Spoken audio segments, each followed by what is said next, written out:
1941. Bagaimana ini bisa terjadi? Bagaimana ini bisa terjadi? Orang ini terlalu berani. Dia menyerbu ke dalam formasi sendirian. Bagaimana jika sesuatu yang tidak terduga terjadi? Dia menginginkan segel Asura lebih dari nyawanya. Di negeri tak dikenal, di depan cermin yang memantulkan sosok Lu Ye, ekspresi orang-orang yang diam-diam mengamatinya berubah drastis, dan mereka menjadi gelisah. Bahkan patriark tua itu memperhatikan dari kejauhan dengan ekspresi gugup. Perkembangan situasinya agak di luar kendali mereka. Awalnya, Lu Ye telah melindungi Yao Nuan dan yang lainnya sepanjang jalan. Meskipun mereka telah bertemu dengan beberapa bandit, mereka dapat dengan mudah menghadapinya. Tapi kali ini berbeda. Kali ini, pasukan sedang menyerang, dan Lu Ye berani menghadapi mereka sendirian. Seberapa besar kepercayaan yang dia miliki pada dirinya sendiri. Tidak mudah menunggu kedatangan penerus generasi ini, dan pihak lain sudah lulus ujian. Mereka hanya perlu menunggu pengalaman belajar berikutnya untuk menerimanya. Apa yang akan mereka lakukan jika sesuatu terjadi? Bagaimanapun, mereka telah menunggu hampir 10.000 tahun untuk mendapatkan kesempatan ini. Jika mereka melewatkan kesempatan ini, siapa yang tahu kapan kesempatan berikutnya akan terjadi? Mungkin kita melakukan kesalahan. Sang patriark tua tersenyum pahit. Jika mereka tidak mengganggu pengoperasian lapangan Asura, mengizinkan Lu Ye memperoleh segel Asura dalam jumlah besar dengan membunuh bandit biasa, dan memungkinkan dia melihat dengan jelas segel Asura yang diwakili oleh para bandit, dia tidak akan pernah melakukan ini. Dia mengambil risiko karena ada keuntungan besar yang bisa didapat. Tapi jika mereka tidak melakukan ini, mereka tidak akan bisa benar-benar menguji karakter Lu Ye, dan tentu saja, mereka tidak akan menyerahkan masa depan klan di tangannya. Patriark, apa yang harus kita lakukan sekarang? Wanita yang mendukung bapak tua itu bertanya dengan cemas. Sang patriark terdiam. Dalam situasi saat ini, bahkan dia tidak berdaya untuk melakukan apapun. Dia hanya bisa melihat situasi berkembang. Pada saat ini, dalam pantulan cermin, setelah membunuh Zhao Yuan, Lu Ye memenggal kepala seorang jenderal musuh yang melebih-lebihkan dirinya sendiri dan mencoba menghentikannya. Tujuannya jelas. Dia langsung menyerang Fang Kuang. Masalah terbesar yang mengganggunya sekarang bukanlah karena dia tidak cukup kuat, tetapi karena dia tidak memiliki kekuatan spiritual yang cukup. Dengan hanya kultivasi 8 lubang, seberapa besar kekuatan spiritual yang mungkin dia miliki? Oleh karena itu, Lu Ye akan menyimpan kekuatan spiritual sebanyak yang dia bisa dan tidak akan menggunakannya kecuali benar-benar diperlukan. Dalam keadaan seperti itu, jika dia ingin menghadapi pasukan ini, dia harus membunuh komandannya terlebih dahulu. Fang Kuang pasti telah mengetahui niatnya, jadi dia mundur sebelum Lu Ye bisa menghubunginya. Dengan satu perintah, tentara turban hitam segera melonjak maju seperti air pasang. Lu Ye tidak punya pilihan selain maju dengan menunggang kuda. Kemanapun dia lewat, tombak tebal itu akan menyapu atau menusuk, dan tentara turban hitam akan berjatuhan seperti sedotan. Sementara itu, Lu Ye terus berusaha menerobos pasukan. Para penonton, termasuk kepala suku tua, gelisah. Mereka kadang-kadang berteriak ketakutan.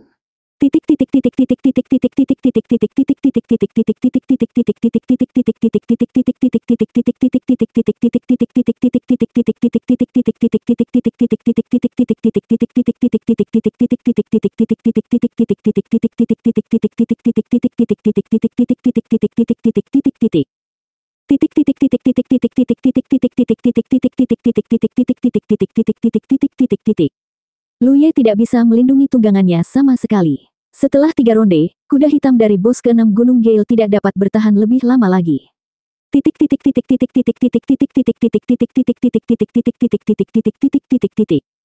Jeritan terdengar satu demi satu, dan mayat-mayat terbang tinggi ke udara. Darah mewarnai tanah menjadi merah, dan bau darah yang kental menempel di ujung hidung seseorang. 1000 orang, memang tidak banyak, tapi juga bukan jumlah yang kecil. Meskipun efisiensi membunuh Lu Ye sangat tinggi, tidak mudah baginya untuk membunuh begitu banyak musuh sendirian. Token Asura di pinggangnya terus-menerus terbang dari segala arah, membuatnya tetap termotivasi dan termotivasi. Setelah membunuh 2 hingga 300 tentara turban hitam, yang tersisa jelas ketakutan. Jika bukan karena Fang Kuang, seluruh pasukan garda depan akan tersebar setelah banyaknya korban jiwa. Namun karena Fang Kuang masih memberi perintah, tentara turban hitam yang masih hidup hanya bisa mengertakkan gigi dan bertahan. Lu Ye tiba-tiba menyadari manfaat dari tidak bisa membunuh Fang Kuang. Meski tekanannya lebih besar, segel Asura yang bisa dia peroleh akan lebih banyak. Jika dia membunuh Fang Kuang pada saat pertama, pasukan pelopor Syal Hitam kemungkinan besar akan melarikan diri ke segala arah. Dia telah menghabiskan lebih dari setengah energi spiritualnya. Berdasarkan efisiensinya saat ini, dia seharusnya mampu membunuh 2 hingga 300 tentara turban hitam sebelum melelahkan dirinya sendiri. Dia diam-diam memutuskan untuk mengambil nyawa Fang Kuang di saat-saat terakhir. Di medan perang yang bising, Lu Ye tiba-tiba mendengar suara tapak kuda mendekat dengan cepat, diikuti oleh suara Zhou Ping. "Tuan Lu, saya di sini untuk membantu Anda." Dia telah melihat keberanian Lu Ye yang tak tertandingi dari jauh di tembok kota, dan semangat kepahlawanannya telah terkobar. Dia segera memimpin sekelompok tentara untuk membantu, dan ada banyak kultivator yang datang bersamanya. Fang Kuang berada dalam kondisi yang buruk untuk sesaat. Sebelum hari ini, dia tidak pernah berpikir bahwa akan ada seseorang di dunia ini yang dapat mengganggu pasukannya sendirian, dan sekarang hal itu terjadi padanya. Dari mana asal orang ini? Fang Kuang merasakan fluktuasi energi spiritual pihak lain tidak terlalu kuat, tetapi seluruh tubuhnya sangat lincah. Setiap gerakannya bukannya sia-sia, dan setiap tusukan tombaknya pasti akan membunuh anggota tentara turban hitam. Dia telah membunuh banyak orang dan disebut ogre. Dia telah memakan banyak orang, namun pembantaian yang begitu sengit masih membuatnya merasa ketakutan. Jika hanya Lu Ye saja, dia yakin bahwa dia bisa perlahan-lahan menghancurkan pihak lain sampai mati, tetapi pada saat kritis ini, Zhou Ping benar-benar memimpin pasukan untuk membantu. Banyak pemikiran terlintas di benaknya, dan Fang Kuang memberi perintah. Tentara turban hitam segera dipecah menjadi 2 kelompok, satu untuk terus mengepung Lu Ye, dan yang lainnya untuk melawan pasukan Zhou Ping. Fang Kuang turun dari kudanya, melepas armornya, dan bersembunyi di tengah kerumunan seperti ular berbisa menunggu kesempatan untuk menyerang. Tidak peduli apa, dia harus membunuh orang ini hari ini, atau dia tidak akan bisa menjelaskan dirinya sendiri ketika dia kembali. Sesaat kemudian, dia akhirnya menemukan peluang bagus. Saat Lu Ye sibuk melawan beberapa tentara dan tidak punya waktu untuk diganggu, dia dengan keras menusuk ke depan dengan tombaknya. Tombak itu mengenai punggung Lu Ye. Fang Kuang senang, tapi kemudian dia tertegun. Tombak itu sama sekali tidak menembus tubuh Lu Ye. Saat ujung tombak bersentuhan, energi spiritual tetap ada, berubah menjadi perisai yang terlihat. Itu adalah gerakan ini lagi. Dia telah melihat Lu Ye menggunakan kemampuan ini beberapa kali sebelumnya, dan setiap kali dia mampu memblokir serangan berbahaya pada saat kritis. Tapi dia merasa serangannya tidak ada jejaknya, dan itu adalah serangan diam-diam dari belakang, tapi dia tidak menyangka serangan itu akan diblokir. Orang ini, apakah dia memiliki mata di belakang punggungnya? Dalam situasi kacau seperti ini, bagaimana dia bisa mendeteksi serangannya? "Kamu sangat ingin mati." Lu Ye tiba-tiba berbalik untuk melihatnya. Awalnya, dia tidak berencana membunuh Fang Kuang secepat itu, tetapi karena pihak lain telah mengambil inisiatif untuk mencari kematian, tidak perlu menahan diri. Dia meraih tombak Fang Kuang dan dengan kuat menariknya ke depannya. Ekspresi Fang Kuang berubah drastis, dan dia melepaskan tombaknya, tapi masih terlambat. Tombak Lu Ye sudah menusuk dadanya. Di saat kritis hidup dan mati ini, Fang Kuang tidak panik. Dia mundur sejauh yang dia bisa sambil mendesak semua energi spiritual di tubuhnya berkumpul di sekitar dadanya, mengubahnya menjadi perisai. Ini adalah kemampuan bela diri yang bisa dikuasai oleh setiap kultivator, terutama yang seperti Fang Kuang, yang sudah lama berada di medan perang. Selama kultivasi lawannya tidak melebihi miliknya terlalu banyak, dia akan mampu memblokirnya. Bahkan ketika dia memikirkan hal ini, hatinya sakit. Seluruh tubuh Fang Kuang menegang, dan dia menunduk untuk melihat dadanya telah tertusuk. Energi spiritual yang ia andalkan untuk melindungi dirinya sendiri tidak ada gunanya sama sekali. Itu telah ditembus seperti selembar kertas. Di saat-saat terakhir hidupnya, dia tidak bisa tidak mengingat teriakan Zhou Ping dari tembok kota, memperingatkannya untuk tidak melakukan kesalahan. Pada saat itu, dia meremehkannya, tapi sekarang, Lu Ye mencabut tombaknya dan bahkan tidak melihatnya, terus membunuh musuh. Fang Kuang sudah mati. Zhou Ping melihat pemandangan ini dari jauh dan sangat gembira, mendorong energi spiritualnya untuk berteriak. Lu Ye berharap dia bisa menutup mulutnya. Fang Kuang sudah mati. Fang Kuang sudah mati. Teriakan terdengar dari segala arah. Teriakan-teriakan ini tidak melihat adegan pembunuhan Fang Kuang, sehingga mereka tidak tahu apakah Fang Kuang benar-benar mati atau tidak. Bagaimanapun, mereka hanya meneriakkan hal yang sama. Tentara Syal Hitam telah menderita banyak korban dan ketakutan. Sekarang setelah komandan mereka meninggal, semangat mereka anjlok. Tanpa ada yang menahan mereka, mereka segera melarikan diri. Membunuh. Zhou Ping berteriak, memimpin dalam mengejar mereka. Tentara lainnya juga mengejar mereka. Lu Ye menyeka darah dari wajahnya dan menaiki seekor kuda tanpa pemilik. Setelah mengidentifikasi arah dengan orang terbanyak, dia pergi ke arah yang paling banyak orangnya. Di depan cermin, sekelompok orang menghela nafas panjang. Dalam waktu kurang dari setengah jam, suasana hati mereka naik dan turun seiring dengan serangan Lu Ye, naik dan turun beberapa kali. Akhirnya, barisan depan tentara Syal Hitam dikalahkan, dan Lu Ye untuk sementara aman. Omong-omong, mereka belum pernah mengalami pengalaman yang begitu mendebarkan sebelumnya. Patriark, Patriark, ada apa? Suara seorang wanita terdengar. Semua orang terkejut dan segera menoleh untuk melihat.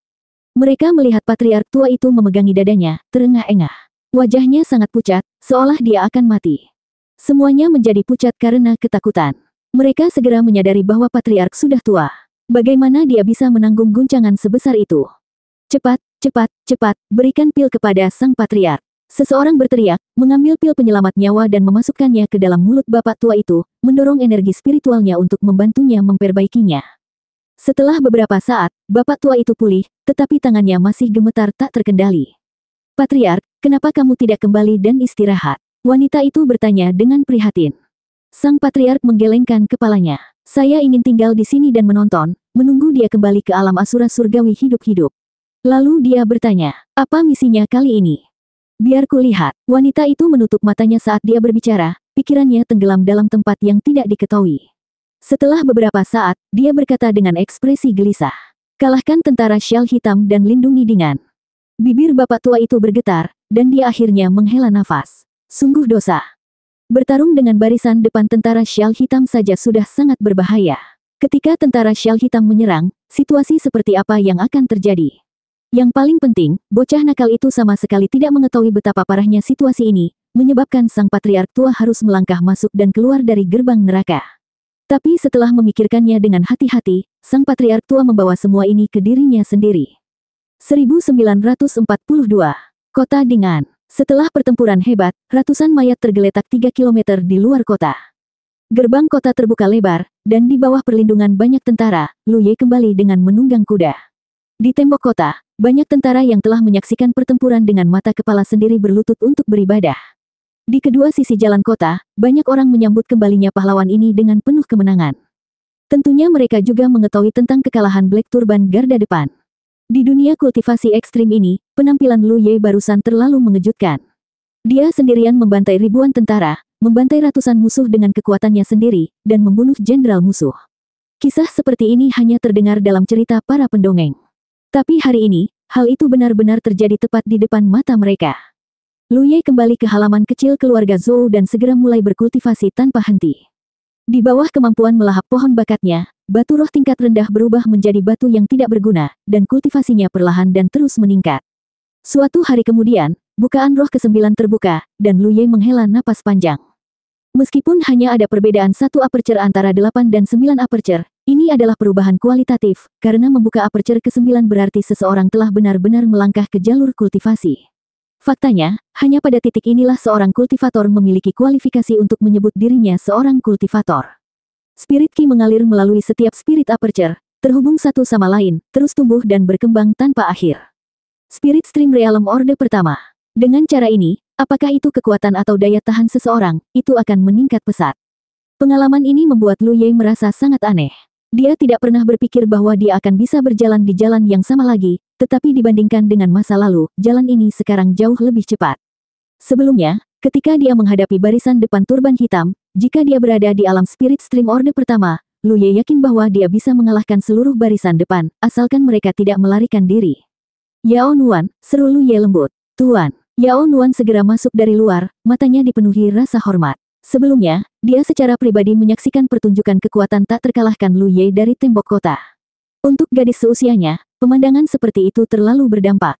Apakah Zhou Ping ada di sini? Lu Ye bertanya. Ketika dia kembali lebih awal, Zhou Ping sedang memimpin orang-orang untuk membersihkan medan perang.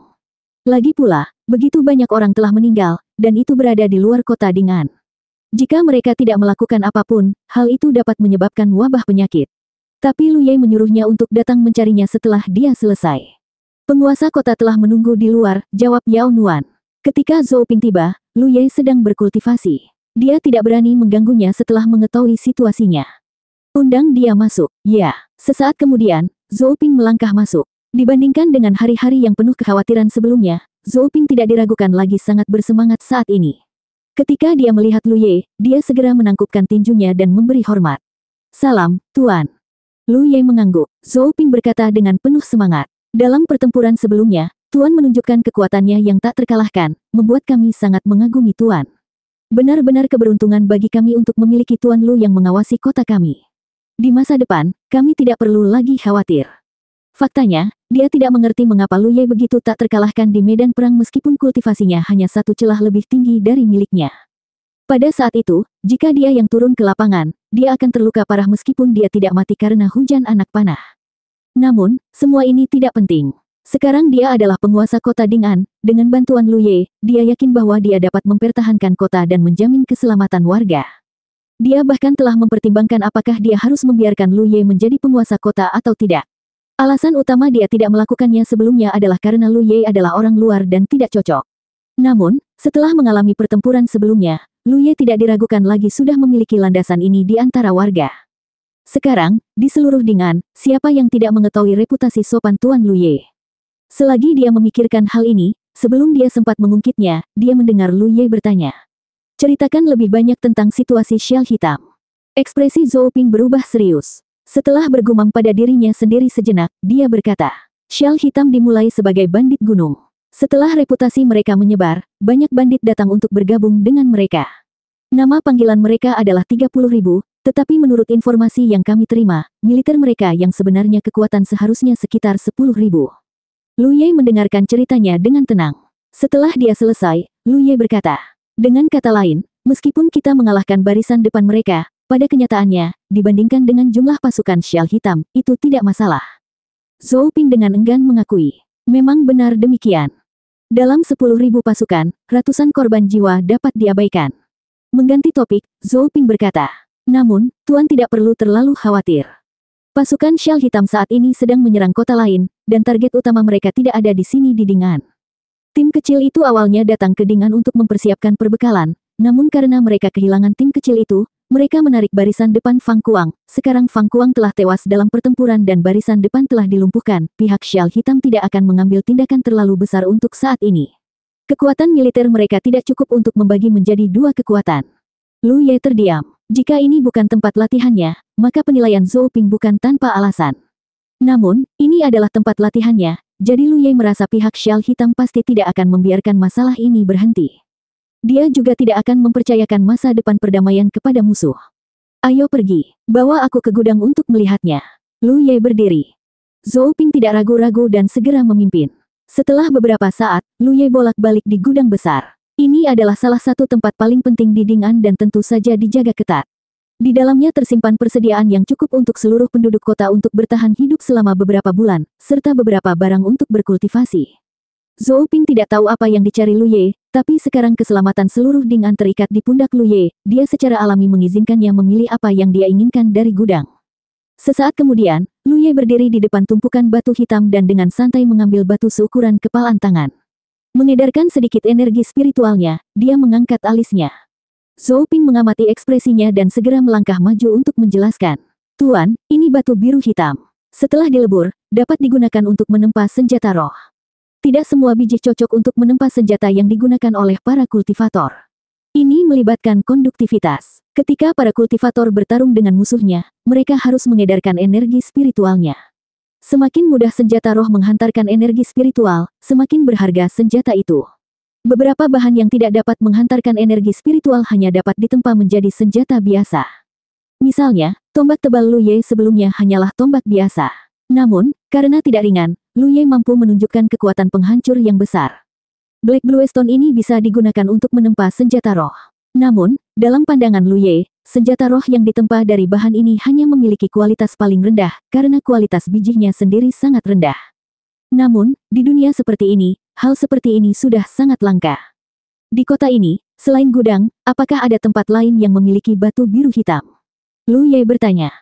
Zhou Ping berpikir sejenak dan berkata, klan Zhou punya beberapa. Dua klan besar lainnya juga harus menyimpannya. Jika Tuan ingin menggunakannya, saya bisa mengumpulkannya. Kumpulkan semuanya dan temukan seseorang untuk meleburnya. Apa yang ingin ditempa oleh Tuan? Zhou Ping bertanya. Kamu akan tahu kapan waktunya tiba.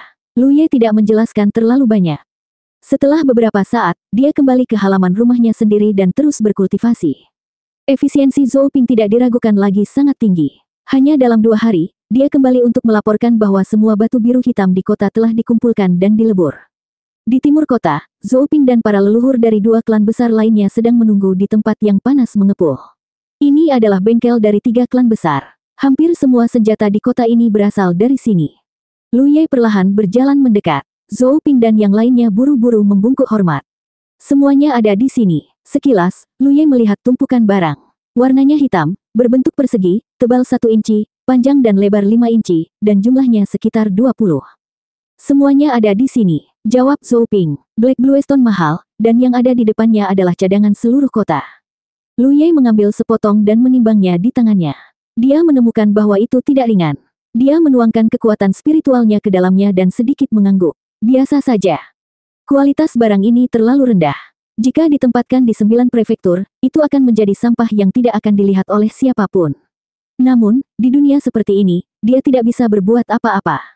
Temukan pandai besi. Lu Ye memesan lagi. Segera, seorang pandai besi yang tinggi dan kokoh berdiri di depan Lu Ye. Wajahnya galak, tapi sikapnya penuh hormat. Tuan Lu, senjata roh macam apa yang ingin kamu tempah? Zhou Ping memperkenalkan dari samping. Ini adalah kepala pandai besi dari 3 klan besar kita. Keahliannya jelas tidak menjadi masalah. Lu Ye mengangguk, menatapnya, dan berkata, bantu aku. Hal yang ingin dia tempa bukanlah sesuatu yang bisa ditempa oleh pandai besi di dunia ini. Pertarungan sebelumnya dengan Black Scarf garda depan membuat Lu Ye menyadari satu hal, yaitu, di dunia seperti itu, peran yang dapat dimainkan oleh para kultivator sangatlah lemah. Bahkan dia, pada saat itu, tidak punya cara untuk membunuh pasukan garda depan yang berjumlah lebih dari 1000 orang. Bahkan jika dia mencoba yang terbaik, dia hanya bisa membunuh paling banyak 4 atau 500 orang. Karena tingkat kultivator terlalu rendah, perbedaan antara kebugaran fisik mereka dan orang biasa tidak terlalu besar. Satu pasukan Black Scarf garda depan sudah sangat sulit untuk dihadapi. Jika pasukan Black Scarf garda depan menyerang dengan sekuat tenaga, dengan kemungkinan besar tidak akan mampu bertahan. Oleh karena itu, dia tidak bisa hanya mengandalkan dirinya sendiri. Namun, kekuatan individu para kultivator lainnya bahkan lebih lemah. Sekalipun mereka berkumpul, mereka tidak akan bisa memainkan peran yang besar. Oleh karena itu, dia hanya dapat mengandalkan kekuatan eksternal untuk mengumpulkan kekuatan-kekuatan ini. Arai spiritual tertaut Ki Kembar tidak diragukan lagi merupakan pilihan terbaik dan satu-satunya. Lu Ye telah menyempurnakan susunan ini berkali-kali, jadi dia sudah familiar dengannya. Satu-satunya bagian yang menyusahkan adalah Twin Ki Linked Spirit Arai sangat kompleks. Ini juga mengapa Lu Ye harus meningkatkan kultivasinya ke Spirit Stream Realm Orde pertama sebelum memulai. Karena kultivasi 8 lubang saja tidak cukup. Bahkan sekarang, Lu Ye tidak yakin apakah dia bisa mencapai Spirit Stream Realm Orde pertama. Bawa barang-barang itu ke sini. Lu Ye memesan lagi. Zhou Ping memberi isyarat, dan segera, seorang tentara mengangkat sebuah kotak besar dan meletakkannya di kaki Lu Ye. Dia membuka kotak itu dan menemukan bahwa kotak itu penuh dengan batu roh tingkat rendah. Lu Ye menginjak batu roh ini dan bersiap untuk mengisi kembali energi spiritualnya kapan saja. Lalu, dia menyingsingkan lengan bajunya. Mari kita mulai. Setelah beberapa saat, suara dentingan terdengar dari bengkel. Kepala pandai besi berkeringat banyak. Segera, dia menempa batu hitam menjadi bentuk cakram. 1943. Dis Black Bluestone hanyalah prototipe dari Dis Arai. Inti dari Dis Arai adalah Spirit Rune. Tanpa Spirit Rune, tidak ada gunanya. Setelah kepala pandai besi selesai menempa prototipenya, Lu Ye segera melangkah maju untuk mengambil alih. Sekelompok orang mengawasi dari samping. Tidak ada yang tahu apa yang akan ditempa Lu Ye, dan Lu Ye sepertinya belum pernah mencoba bidang ini sebelumnya. Dengan suara ding, palu jatuh dan kekuatan roh melonjak, dan elemen fondasi kecil yang hampir tak terlihat segera muncul di dis. Ding dang, gerakan Lu Ye sangat cepat. Palu di tangannya dipalu hampir terus-menerus tanpa henti. Setiap serangan tepat, dan elemen fondasi lahir pada setiap serangan. Tato spiritual adalah tentang kesinambungan. Jika ada kesalahan sekecil apapun dalam proses tersebut, semua upaya sebelumnya akan sia-sia. Lu Ye telah mampu menempanya dengan santai sebelumnya karena dia memiliki kekuatan roh murni yang sangat besar untuk diandalkan. Tapi sekarang, dia hanya bisa menggunakan metode penempaan bodoh ini. Zhou Ping dan yang lainnya pada awalnya tidak melihat apapun karena elemen dasar yin dan yang terlalu kecil. Satu-satunya hal yang bisa mereka rasakan adalah Lu Ye sedang mengangkat sesuatu yang berat dengan mudah. Bunyi ding-dang-dang dan terdengar seperti alat musik khusus. Namun seiring berjalannya waktu, semua orang terkejut. Ketika elemen dasar yin dan yang secara bertahap bergabung dan menyebar, penampakan pola susunan perlahan muncul. Jika mereka tidak melihatnya dengan mata kepala sendiri, akan sulit membayangkan seseorang di dunia ini dapat membuat pola yang begitu halus dan rumit pada sebuah dis. Tidak ada yang tahu apa yang diwakili oleh pola ini. Tingkat dunia terlalu rendah. Kultivator hanya memiliki pemahaman kasar tentang kultivasi dan tidak memiliki konsep menciptakan spirit rune. Saat ini, Lu Ye sedang melakukan 3 hal sekaligus. Dia menempa spirit rune, memperhatikan konsumsi kekuatan rohnya, dan akhirnya mendesak kekuatan pohon bakat untuk mengisi kembali dirinya dengan batu roh tingkat rendah di bawah kakinya. Setelah lebih dari 2 jam, palu Lu Ye jatuh untuk terakhir kalinya. Para penonton samar-samar melihat kilatan cahaya dari dis tersebut, tetapi karena terlalu cepat, mereka tidak melihatnya dengan jelas. Mereka semua mengira itu hanya ilusi. Disformasi, 2 jam. Lu Ye sedikit terdiam. Dulu, dia bisa dengan mudah menempa benda ini. Namun, hasilnya lumayan. Untungnya, dia memiliki pohon bakat untuk melahap batu roh untuk mengisi kembali konsumsinya. Jika tidak, dengan kultivasinya saat ini, dia tidak akan berhasil menempa benda ini. Melempar dis arai yang sudah selesai ke samping, Lu Ye mulai menempa dis kedua. Seiring berjalannya waktu, platformasi satu demi satu diproduksi. Kecuali Zhou Ping, 2 leluhur lainnya semuanya menunjukkan ekspresi tertekan. Lu Ye telah mengonsumsi terlalu banyak spirit ki. Keranjang demi keranjang batu roh tingkat rendah diangkut dan dikonsumsi dengan cepat. Tidak ada yang melihat bagaimana dia memurnikannya, tetapi tanpa kecuali, tidak ada satupun spirit ki yang tersisa di batu roh yang dipindahkan. Kita harus tahu bahwa sebagian besar batu roh ini disediakan oleh kedua keluarga. Mereka awalnya mengira akan menggunakannya untuk melawan musuh. Siapa sangka benda-benda itu akan digunakan di tempat seperti itu. Tuan Kota, apa nama benda yang dibuat Tuan? Salah satu kepala keluarga mau tidak mau bertanya. Zhou Ping menggelengkan kepalanya, menunjukkan bahwa dia tidak tahu. Melirik ke arah Lu Ye yang sibuk, dia hanya mengambil sepotong untuk diselidiki. Benda ini bukanlah senjata. Jelas sekali, itu tidak digunakan untuk membunuh musuh. Lagi pula, benda itu tidak bisa dibuang untuk menghancurkan orang. Namun, karena Tuan telah menghabiskan begitu banyak usaha untuk membuatnya, itu pastinya tidak sia-sia. Dengan pemikiran tersebut, Zhou Ping menyalurkan sedikit kekuatan spiritualnya ke dalamnya. Segera, dia menjerit kaget dan menoleh untuk melihat salah satu leluhur di sampingnya. Apa yang salah? Sang Patriark tidak mengerti. Zhou Ping terus menatapnya. Pada saat berikutnya, Patriark mengungkapkan ekspresi heran. Ini karena dia sangat merasakan bahwa Qi Zhou Ping sedang berusaha menyatu dengan miliknya. Sambil berpikir, dia langsung berinteraksi dengannya. Ah, baik Zhou Ping maupun Patriark berteriak ketakutan. Tanpa diduga, tidak ada halangan untuk perpaduan Qi mereka. Kalau hanya itu saja, semuanya akan baik-baik saja. Lebih penting lagi, keduanya dapat dengan jelas merasakan bahwa mereka dapat saling meminjam kekuatan spiritual. Apa yang sedang terjadi? Patriark lainnya mengungkapkan ekspresi curiga. Zhou Ping menenangkan pikirannya dan membimbing Qi yang sudah menyatu untuk meluas ke arahnya. Segera, Patriark ketiga juga mengungkapkan ekspresi heran. Seiring berjalannya waktu, satu demi satu platformasi tercipta. 2 hari kemudian, total 20 lempeng formasi telah dibuat. Tidak perlu terus membuatnya. Jumlah kultivator di kota Ding'an terbatas. Totalnya ada kurang dari 300 orang. Setengah dari mereka hanya membuka 1 atau 2 lubang, sedangkan separuh lainnya telah membuka 3 lubang atau lebih. Jadi, 20 platformasi sudah cukup. Di alun-alun, semua kultivator Ding'an dengan 3 lubang atau lebih berkumpul. Menurut instruksi Lu Ye, mereka dibagi menjadi 20 kelompok yang terdiri dari 7 orang. Setiap kelompok memiliki setidaknya 1 kultivator dengan 5 lubang atau lebih, memegang platformasi. Zhou Ping sudah memiliki gambaran kasar tentang nilai platformasi yang sangat besar. Setelah demonstrasi singkat, para kultivator langsung mengerti. Mereka masing-masing membentuk formasi dan berlatih dengan semangat tinggi. Kapan mereka pernah menemukan benda ajaib seperti itu sebelumnya? Lu Ye melangkah mendekat. Zhou Ping segera pergi menyambutnya dan dengan penuh semangat menangkupkan tinjunya. Tuan.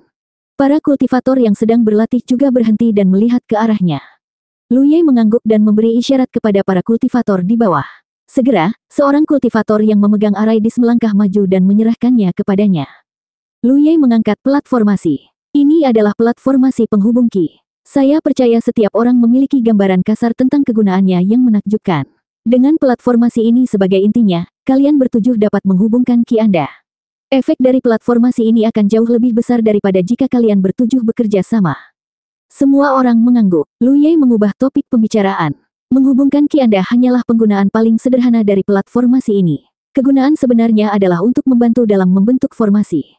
Membentuk formasi. Zhou Ping tampak bingung. Sama seperti saat Lu Ye berbicara, dia mengambil beberapa langkah ke depan dengan platformasi di tangannya. Dia datang ke sisi beberapa kultivator dan mengaktifkan platformasi dengan kekuatan spiritualnya. Di bawah bimbingan Qi, 6 orang diselimuti formasi.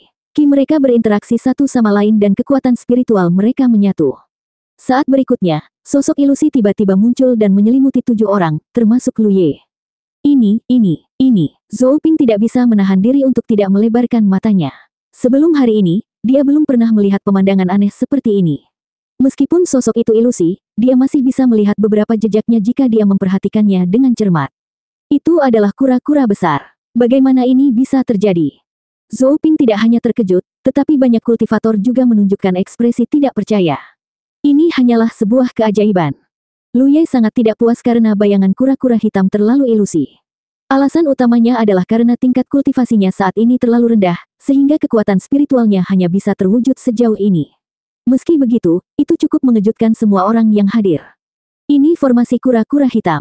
Saat kamu membentuk formasi, pertahananmu akan meningkat pesat. Ini paling cocok untuk menyerang dan membunuh musuh.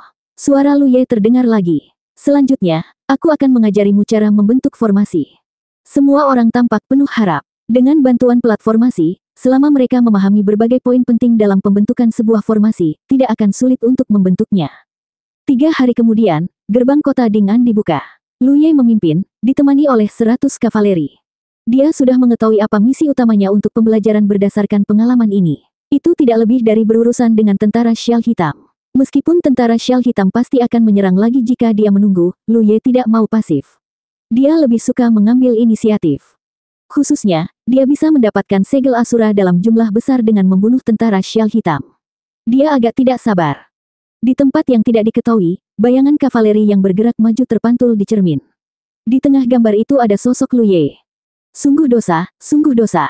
Sang patriark tua membenturkan dadanya dan menghentakkan kakinya, matanya dipenuhi kekhawatiran. Menurut kejadian normal, tentara Shell Hitam memang akan menyerang kota Ding'an lagi. Namun, itu akan terjadi sekitar 10 hari kemudian. Pada saat itu, tentara Shell Hitam akan kelelahan setelah lama menyerang kota lain. Meskipun akan sulit bagi Lu Ye untuk menghadapinya dengan kultivasinya saat ini, itu tidak akan terlalu sulit. Ini adalah proses normal dari pembelajaran berdasarkan pengalaman. Tapi sekarang, Lu Ye sebenarnya mengambil inisiatif menyerang. Bocah ini, kenapa dia tidak bisa sedikit lebih stabil? Patriark, sebenarnya, mungkin lebih menguntungkan baginya untuk mengambil inisiatif menyerang saat ini. Wanita yang menemani bapak tua itu menghiburnya.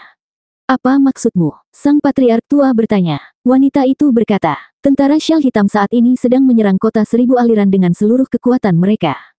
Jika dia menyerbu saat ini, dia akan mampu membentuk serangan menjepit dengan kota 1000 aliran. Selama dia mencapai hasil tertentu, kota 1000 aliran pasti akan melihat peluang.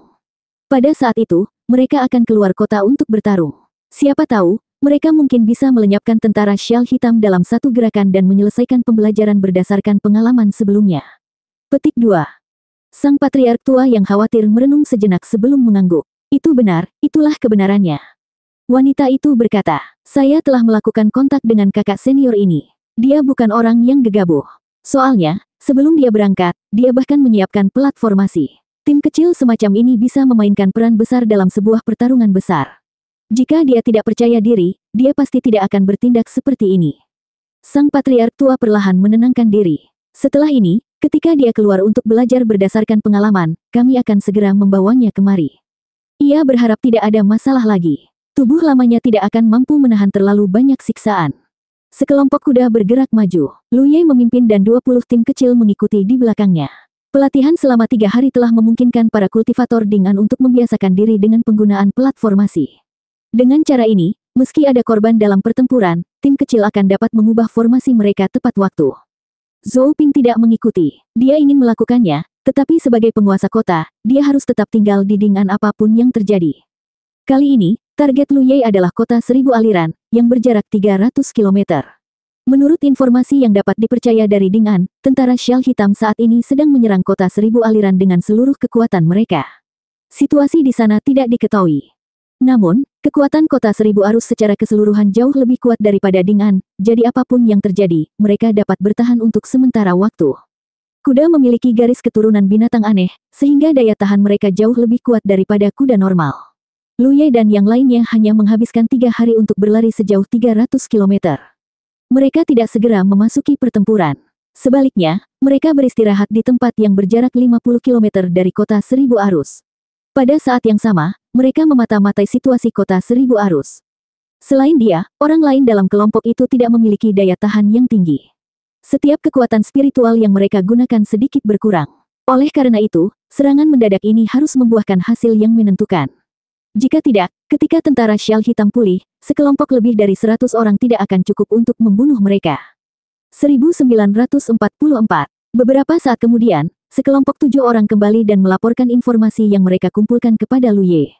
Seperti yang dia duga, sumber daya kota 1000 arus jauh lebih kuat daripada sumber daya Ding'an. Tentara Shell Hitam telah melancarkan 3 serangan, tetapi mereka belum mampu mencapai hasil yang menentukan. Sebaliknya, mereka malah menderita kerugian besar. Karena itulah kelompok kecil Shell Hitam pergi ke Ding'an untuk mengumpulkan perbekalan. Pada akhirnya, mereka telah dihancurkan oleh Lu Ye dan menarik 1000 orang di barisan depan, tetapi lebih dari setengah dari mereka telah meninggal. Karena pertempuran yang mencemaskan inilah Black Scarf tidak memiliki energi cadangan untuk mencari masalah dengan Ding'an. Saat ini, tentara Shell Hitam sedang beristirahat dan melakukan reorganisasi, dan sepertinya mereka tidak berniat menyerah. Ini normal. Tentara Shell Hitam dimulai sebagai bandit gunung dan berkembang dengan lancar. Kemanapun mereka lewat, ada banyak presiden kota-kota yang menyerah, namun pada akhirnya, mereka kehilangan tentara dan jenderal karena Tousan Flows. Bagaimana pemimpin Shell Hitam bisa mundur seperti ini? Selama mereka bisa mengalahkan ribuan arus, semua kerugian mereka sebelumnya akan sepadan. Jika ada orang lain yang berada di posisi pemimpin Shell Hitam, mereka tidak akan mundur begitu saja. Pada saat ini, tidak masuk akal untuk mencari masalah dengan Black Scarf. Meskipun lebih dari 100 orang yang dibawanya semuanya adalah kultivator, jumlah mereka masih sedikit.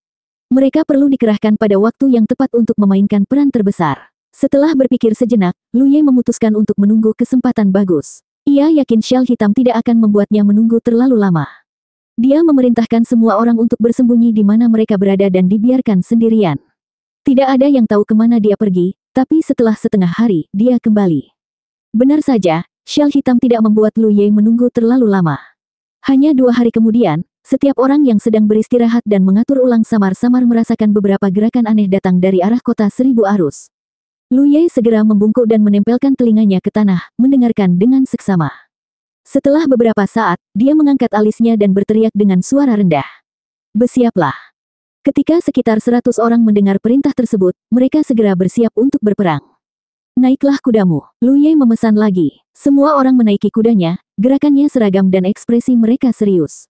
Ayo pergi. Lu Ye menatap mereka dan memimpin, menuju ke arah 1000 arus. Saat ini, tentara Shell Hitam sedang menyerang kota. Batuan besar yang menyala-nyala berterbangan di langit di bawah pengaruh ketapel, entah menabrak tembok kota atau jatuh ke kota. Tembok kota yang tebal dipenuhi lubang. Ada banyak daerah yang rusak di kota juga.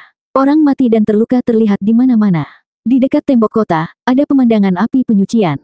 Setelah 1 jam baptisan lempar batu dan 1 jam lagi hujan panah, kain hitam akhirnya melancarkan serangan besar-besaran ke kota. Para bandit itu meraung dan menyerang ke depan seperti gelombang pasang. Ada yang membawa tangga sederhana, ada pula yang memegang perisai di depannya. Mereka sangat agresif. Kota ini telah memblokir serangan seperti itu beberapa kali. Kali ini, dia secara alami sudah familiar dengannya. Tempat terjadinya pertempuran paling sengit antara kedua belah pihak adalah di bagian tembok kota tempat gerbang timur berada. Berkali-kali, tentara turban hitam dengan gagah berani memanjat tembok kota dengan bantuan tangga panjat, namun semuanya ditebang oleh pasukan pertahanan kota Qian Liu. Di menara gerbang kota di atas gerbang timur, Master Kota 1000 aliran Sieli berdiri di sana dengan ekspresi serius. Satu demi satu, para prajurit bergegas dan melaporkan situasi pertempuran tersebut. Dia memberikan beberapa instruksi dan para prajurit segera pergi.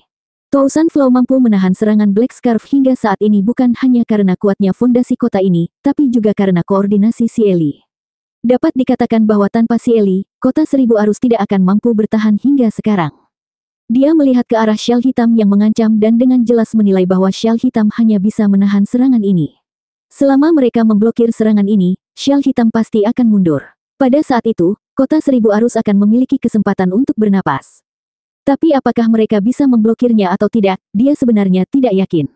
Dalam pertempuran seperti itu, ada terlalu banyak faktor yang dapat mempengaruhi situasi pertempuran. Bahkan jika dia memiliki prestasi militer yang sangat tinggi, dia tidak dapat sepenuhnya mengendalikan arah pertempuran. Dia hanya bisa melakukan yang terbaik dan menyerahkannya pada takdir. Dalam benaknya, wajah seorang pemuda muncul. Itu adalah seorang pemuda yang belum pernah dia lihat sebelumnya. 2 hari yang lalu, dia tiba-tiba datang berkunjung dan menemukannya. Dia mengaku berasal dari kota Ding'an, yang jaraknya beberapa ratus mil. Saat itu, kedua belah pihak melakukan percakapan sederhana dan dia dapat mengetahui beberapa pengaturan pihak lain. Dia tahu bahwa saat ini, dia tidak dapat mengandalkan kekuatan eksternal, tetapi dia tetap menantikannya. Jika memang ada serangan mendadak, seharusnya serangan itu muncul sekarang, bukan? Mengalihkan pandangannya, dia mengamati seluruh medan perang. Namun yang membuatnya kecewa adalah yang dilihatnya hanyalah syal hitam. Tidak ada serangan mendadak sama sekali. Hal ini membuatnya bertanya-tanya apakah kejadian 2 hari lalu itu benar-benar terjadi. Karena setelah pemuda itu pergi, dia secara khusus memerintahkan bawahannya untuk mengikutinya secara diam-diam. Namun dalam sekejap mata, orang tersebut telah menghilang. Orang lain muncul secara misterius dan kemudian menghilang seperti hantu. Apa itu di sana? Seseorang yang berpakaian ahli strategi di sampingnya tiba-tiba berseru kaget. Sieli melihat ke arah pandangannya dan samar-samar melihat beberapa titik hitam kecil mendekat dengan cepat dari arah itu. Ekspresinya berubah dan dia segera mendorong kekuatan rohnya untuk memperkuat matanya. Visinya menjadi sedikit lebih jelas. Kavaleri. Sieli mengerutkan kening. Dia bisa melihat kavaleri tiba-tiba datang ke sana. Meskipun dia tidak dapat melihat pemimpinnya dengan jelas, dia mirip dengan pemuda yang dia lihat 2 hari lalu. Tapi kavalerinya tidak banyak, hanya sekitar 100 atau lebih. Tatapan Sieli melihat ke belakang kavaleri ini, tapi dia tidak melihat apapun. Mungkinkah ini serangan mendadak yang disebutkan pemuda itu? Sekitar 100 orang, meskipun semuanya berkultivasi, apa yang dapat mereka lakukan di medan perang seperti itu? Paling banyak, mereka dapat menyerang beberapa kali dalam formasi pertempuran. Begitu energi spiritual mereka habis, mereka hanya bisa dibantai. Tuan, apakah ini orang-orang dari Black Scarf? Sang ahli strategi bertanya. Sieli menggelengkan kepalanya. Dia tidak yakin dari mana kavaleri ini berasal, tapi melihat postur mereka, terlihat jelas bahwa mereka sedang menuju tepat di belakang syal hitam. Syal hitam juga memperhatikan kavaleri dan segera mengirimkan tim yang terdiri dari 500 orang untuk menemui mereka. Jarak antara mereka dengan cepat ditutup. Tatapan Sieli tertuju pada mereka. Dia tahu bahwa dia akan segera dapat menentukan posisi kavaleri ini. Apakah mereka teman atau musuh, itu tergantung pada pertemuan berikutnya antara kedua belah pihak. 10 napas kemudian, kedua tim bertabrakan. Ekspresi Sieli berubah. Pasalnya, kedua pasukan tersebut langsung terjebak dalam perkelahian. Kavaleri yang melaju dari jauh seperti anak panah panjang, dengan mudah menembus formasi 500 orang tentara syal hitam. Mereka bahkan tidak menoleh ke belakang dan terus membunuh. Hanya dalam satu putaran ini, lebih dari 100 dari 500 orang telah tewas, dan mereka bahkan tidak memiliki kemampuan untuk menghentikan kavaleri sejenak. Kemanapun kavaleri lewat, tentara syal hitam berjatuhan seperti jerami. Sang ahli strategi berkata dengan kaget, dari mana datangnya orang-orang ini? Berjuang sendirian melawan banyak orang, namun mereka tidak dapat dihentikan. Kultivasi pemimpin jelas tidak biasa. Mayoritas pasukan harus memiliki kultivasi. Petik 2. Dengan mata Sieli berbinar, dia akhirnya yakin bahwa kejadian 2 hari lalu itu benar-benar terjadi. Pemuda misterius itu datang dan membawa pasukan kavaleri bersamanya. Satu-satunya hal yang disayangkan adalah jumlahnya terlalu sedikit.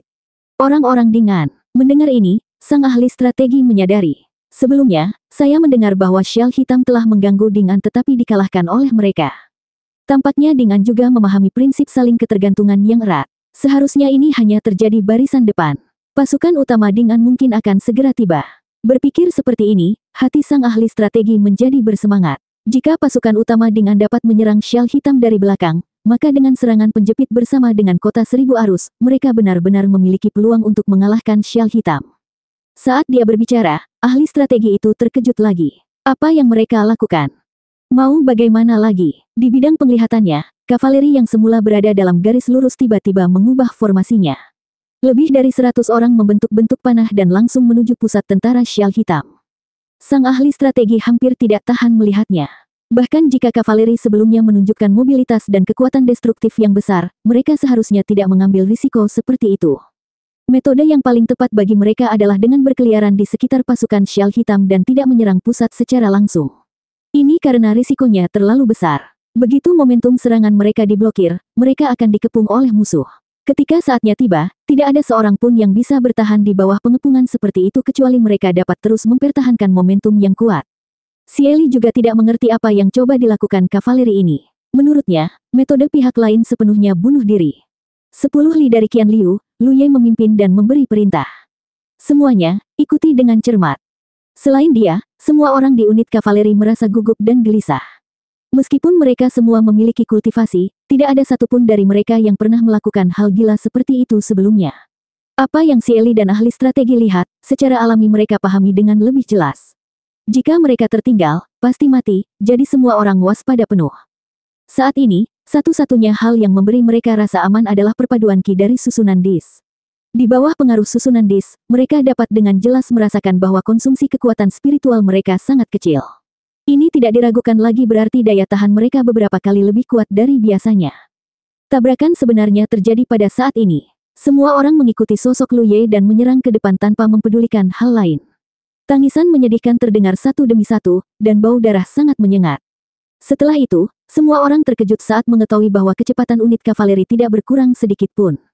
Tidak peduli berapa banyak musuh yang ada di depan mereka, unit kavaleri yang berjumlah lebih dari 100 orang itu seperti anak panah yang tak terhentikan. Setiap orang yang melakukan kontak dengan mereka tewas di tempat. Sepanjang perjalanan, mereka membelah ombak, meninggalkan mayat tergeletak di tanah. Hanya dalam waktu setengah cangkir teh, unit kavaleri telah bergegas ke pusat tentara Syal Hitam, tapi masih belum ada tanda-tanda serangan mereka akan terhalang. Seolah-olah yang ada di depan mereka bukanlah tentara Syal Hitam yang terkenal itu, melainkan beberapa kucing dan anjing sembarangan. Apakah kita benar-benar kuat? Satu demi satu, pasukan kavaleri yang mengikuti Lu Ye ke tempat ini mau tidak mau memiliki pikiran aneh. Meskipun mereka tahu bahwa dengan bantuan Araidis ajaib, mereka dapat menunjukkan kekuatan yang jauh melampaui kultivasi mereka sendiri, tidak satu pun dari mereka yang mengira serangan mereka akan berjalan begitu lancar dalam pertempuran seperti itu. Ternyata, kita benar-benar sekuat itu. Tentara Syal Hitam yang tidak penting, hanya sekelompok badut. Dengan perubahan pemikiran ini, keinginan mereka berangsur-angsur menjadi kuat, dan kegelisahan mereka sebelumnya lenyap. Unit kavaleri sepenuhnya melepaskan tangan dan kaki mereka, dan dalam sekejap, tentara Syal Hitam menderita lebih banyak korban. 1945. Di atas gerbang kota, Cieli dan ahli taktik di sampingnya terpesona. Awalnya, mereka tidak optimis dengan tindakan berisiko kavaleri tersebut. Siapa sangka akan ada kejutan sebesar itu. Ada lebih dari 100 orang di unit kavaleri ini, dan semuanya adalah kultivator, terutama pemuda yang memimpin. Tidak diragukan lagi dia adalah yang terkuat. Saat dia mengayunkan tombaknya, tak seorang pun dalam jarak 3 kaki darinya akan mampu bertahan. Dapat dikatakan bahwa alasan mengapa unit kavaleri ini tidak dapat dihentikan adalah karena pemuda yang memimpin. Jenderal yang gagah berani. Mata sang ahli taktik berbinar. Dia tiba-tiba menangkupkan tinjunya dan berkata, "Tuan, jenderal yang galak seperti itu tidak bisa dikalahkan. Jika kita bisa menaklukkan kavaleri ini, kita akan memiliki peluang 20% untuk menang melawan tentara Syal Hitam." Cieli mengangguk. Tidak buruk. Bahkan jika ahli taktik tidak menyebutkannya, Cieli akan menghargai bakat seperti itu setelah melihat kavaleri seperti itu. Sang ahli taktik berkata, berdasarkan pengamatan bawahan ini, mereka sepertinya ingin menerobos formasi tentara Syal Hitam, dan mereka menuju gerbang kota. Tuan, kami perlu memberikan dukungan. Cieli segera mengerti apa yang direncanakan oleh ahli taktik itu. Dia melambaikan tangannya dan seorang utusan maju, memberi salam. Tuan, perintahkan penjaga gerbang kota untuk membuka gerbang kota dan memberikan dukungan kepada kavaleri di bawah. Ya, meskipun ada risiko besar dalam membuka gerbang kota saat ini, ada baiknya membayar sejumlah harga jika mereka dapat menerima tim kavaleri masuk. Kavaleri seperti itu pasti akan memainkan peran besar dalam pertempuran melawan tentara Syal Hitam. Terlebih lagi, pihak lain jelas-jelas mengincar gerbang kota. Mereka mungkin ingin memasuki kota untuk beristirahat dan mengatur ulang setelah penyerangan. Cieli sekarang khawatir kalau bagian belakang kavaleri tidak cukup. Jika demikian, mereka mungkin tidak dapat mencapai gerbang kota. Namun segera, dia menyadari bahwa kekhawatirannya tidak diperlukan. Kavaleri lebih dari 100 orang tidak melambat sama sekali. Kadang-kadang, seekor kuda akan terluka, dan teman-teman di dekatnya akan membantu tepat waktu, menarik korban ke atas kudanya sendiri. Dalam waktu setengah cangkir teh, seluruh tentara Syal Hitam telah ditembus, dan kavaleri berjarak kurang dari 3 zang dari gerbang kota. Mereka di sini. Cieli mengepalkan tangannya. Berderit. Gerbang berat itu perlahan terbuka, dan sejumlah besar penjaga keluar dari dalam kota. Mereka bertarung mati-matian dengan Syal Hitam di depan mereka, menciptakan peluang bagi kavaleri untuk menerobos. Cieli menghela nafas panjang. Pada titik ini, tidak boleh ada lagi kecelakaan. Kavaleri harus bisa memasuki kota dengan aman. Namun, saat ini, matanya melebar. Kejutan dan keheranan yang luar biasa muncul di matanya seolah-olah dia telah melihat sesuatu yang tidak dapat dipercaya. Ekspresi si ahli taktik juga membeku. Apa yang mereka lakukan? Dalam pandangan mereka, kavaleri yang menyerang langsung menuju gerbang kota sebenarnya meluncur dalam busur 1000 kaki dari gerbang kota dan menyerang ke sisi lain. Seperti biasa, mereka tidak dapat dihentikan. Bukankah mereka akan memasuki kota? Apakah mereka masih akan menyerang? Tidak masuk akal, tidak masuk akal. Mentalitas ahli strategi itu langsung meledak. Bagaimana bisa ada orang yang begitu kasar di dunia ini? Fakta bahwa mereka bisa menembus formasi militer Shell Hitam memang menakjubkan, tapi bagaimana serangan seperti itu bisa bertahan lama? Untuk menerimanya, Qian Liu bahkan berinisiatif membuka gerbang kota. Pada akhirnya, mereka bahkan tidak melihatnya dan berbalik untuk pergi. Akibatnya, celah muncul di pertahanan Qian Liu. Seketika, bahaya muncul dari segala sisi. Awalnya, Shell Hitam tidak bisa menghancurkan kota dan hanya bisa menggunakan nyawa untuk mengisi kekosongan. Namun, saat ini, gerbang kota terbuka lebar. Tentara Shell Hitam di dekatnya segera mengerumuni seperti kucing yang mencium bau darah. Dalam sekejap, tekanan di gerbang kota timur sangat besar. Bahkan jika para penjaga berjuang mati-matian, mereka dikalahkan dan akan didorong ke kota oleh Black Scarf. Xie Li tidak punya tenaga untuk memperhatikan kavaleri. Di bawah perintah, semua penjaga segera dipindahkan ke gerbang kota untuk mengisi kekosongan. Jika gerbang kota tidak ditutup, ini akan selalu menjadi titik terlemah dalam pertahanan. Saat dia berada dalam kondisi yang buruk, dia tiba-tiba melihat sekilas kavaleri menyerang kembali dari sudut matanya. Mereka masih tak terkalahkan. Kemanapun mereka lewat, tak seorang pun dari Black Scarf bisa menolak. Mereka semua tewas secara tragis di tempat. Kavaleri menyerbu, dan gerbang kota langsung kosong. Para penjaga yang awalnya berada di bawah tekanan besar menatap kosong ke banyak mayat yang tergeletak di tanah di depan mereka. Untuk sesaat, mereka agak bingung. Kavaleri tidak menyerang terlalu jauh. Sebaliknya, setelah menyerang selama beberapa saat, mereka membuat perubahan besar dan menyerang balik, sekali lagi memusnahkan tentara Shell Hitam yang menyerang. Kekuatan yang mengejutkan. Bibir Xie Li bergetar. Dia tahu bahwa dia telah meremehkan kekuatan kavaleri ini. Peran yang dimainkan oleh 100 orang ini di medan perang berada di luar imajinasinya. Tindakan kavaleri saat ini tidak diragukan lagi membantu mereka mengurangi tekanan pada gerbang kota, sehingga mereka memiliki waktu untuk menutup gerbang kota lagi. Tutup gerbang kota, Xie Li memerintahkan dengan marah. Setelah kavaleri maju mundur beberapa kali, gerbang kota timur akhirnya ditutup kembali. Baru pada saat itulah kavaleri meninggalkan medan perang, seolah-olah tidak ada yang perlu mereka khawatirkan. Mereka terus menyerang dan membunuh tanpa hambatan seperti sebelumnya. Teman kecil, bendera komandan di sana adalah tempat pemimpin Shell Hitam berada. Bunuh dia dan kita akan memenangkan pertempuran ini. Xie Li buru-buru berteriak pada Lu Ye di bawah. Memang benar, kavaleri membunuh banyak tentara Shell Hitam dan benar-benar mengganggu pembentukan tentara Shell Hitam. Namun, selama pemimpin Shell Hitam belum mati, pertempuran ini tidak akan berakhir.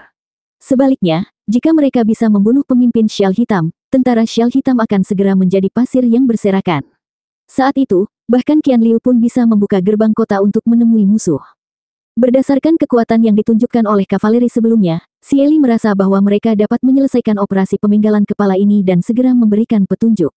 Ini karena dia menemukan bahwa meskipun kavaleri itu berani dan tak tertandingi, mereka tampaknya tidak memperhatikan bendera komandan sama sekali. Namun, yang membuat Xie Li merasa tidak berdaya adalah meskipun dia mengingatkan mereka, pihak lain tidak berniat mengikuti instruksinya. Mereka masih menyerang ke arah tentara Shell Hitam terbanyak. Pemuda ini, apakah dia buta?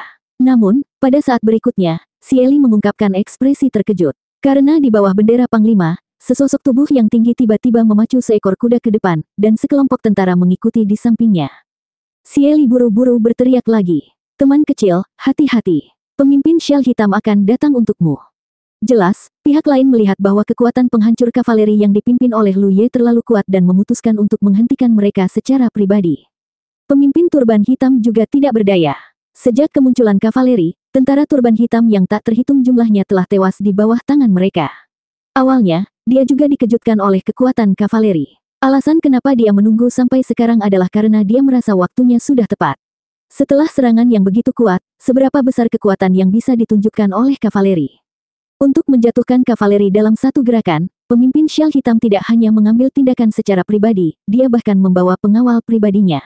Ini adalah kekuatan paling elit dari seluruh tentara Shell Hitam, dan jumlah mereka lebih dari 3 kali lipat jumlah kavaleri. Saat menunggang kuda, Lu Ye, yang memimpin penyerangan, berkedip. Dia secara alami mendengar teriakan Xie Li dan merasa tidak berdaya. Dia punya rencananya sendiri dan tidak ingin melawan pemimpin Shell Hitam terlalu dini. Berdasarkan beberapa pengalamannya, jika dia membunuh pemimpin Shell Hitam, pengalaman ini pada dasarnya akan berakhir. Namun, dia tidak ingin membunuh musuh, tapi dia tidak bisa menghentikan musuh datang mencari kematian. Dia sedikit memperhatikan posisi pemimpin Syal Hitam. Hal ini mudah untuk diamati karena pemimpin Syal Hitam memiliki pembawa bendera di sampingnya. Selama setengah jam berikutnya, Lu Ye memimpin kavaleri untuk menghindari pengawal pribadi pemimpin Syal Hitam.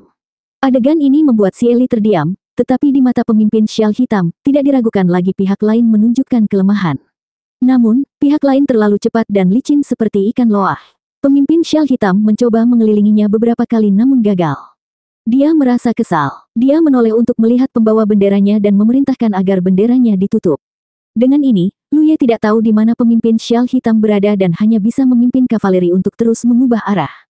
Setelah beberapa waktu berlalu dengan dupa, sekelompok tentara berarmor cerah tiba-tiba muncul di depan mereka.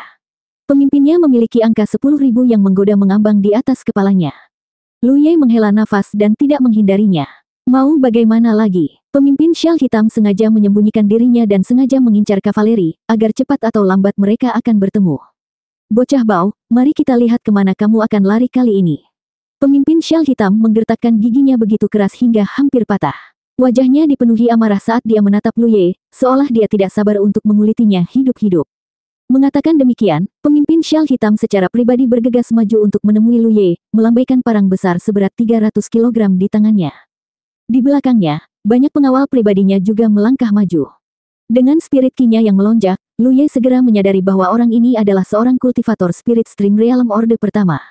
Seperti yang diharapkan dari pemimpin Syal Hitam, keberadaan yang bernilai 10.000 segel Asura berbeda dari prajurit biasa. Setelah pertarungan yang begitu lama, spirit Qi dan kekuatan fisik Lu Ye telah terkuras habis. Jika dia melawan pemimpin Syal Hitam ini 1 lawan 1, dia mungkin akan mendapat masalah, tapi sayangnya, dia tidak sendirian. Hampir segera setelah pemimpin Syal Hitam menebas, Lu Ye mendorong spirit Qi-nya dan dalam sekejap, bayangan kura-kura raksasa muncul. Pemimpin Syal Hitam terkejut, mengira matanya sedang mempermainkannya. Namun, di saat berikutnya, wajahnya berubah drastis karena tombak pihak lain menusuk langsung ke arahnya. Tombak ini mengandung kekuatan yang tidak bisa dia tolak, menyebabkan parang di tangannya bergetar dan terbuka lebar. Ujung tombaknya dengan cepat membesar di bidang penglihatannya. Hidupku sudah berakhir. Pemimpin Syal Hitam merasakan hawa dingin merambat di punggungnya. Dia tidak percaya bahwa setelah mempertahankan pertarungan intensitas tinggi untuk waktu yang lama, lawannya masih bisa menggunakan gerakan membunuh yang begitu mengerikan. Tepat ketika pemimpin Syal Hitam mengira dia akan mati, tombak Lu Ye sedikit miring ke bawah dan menembus tulang selangkanya. Kemudian, Lu Ye langsung mengangkat pemimpin Syal Hitam itu dan melemparkannya ke kejauhan. Enyahlah. Darah muncrat saat pemimpin Syal Hitam terbang dengan ekspresi terkejut di wajahnya dan jatuh dengan keras ke tanah. Di atas gerbang kota, ekspresi kejutan menyenangkan Si Eli berubah menjadi keterkejutan ketika sudut matanya bergerak-gerak. Apa yang dia lakukan? Dia telah melihat dengan jelas bahwa dalam konfrontasi singkat tadi, Lu Ye jelas memiliki kesempatan untuk membunuh pemimpin Syal Hitam, tapi untuk beberapa alasan, dia telah menyelamatkan nyawanya. Apa artinya ini? Si Eli tidak mengerti.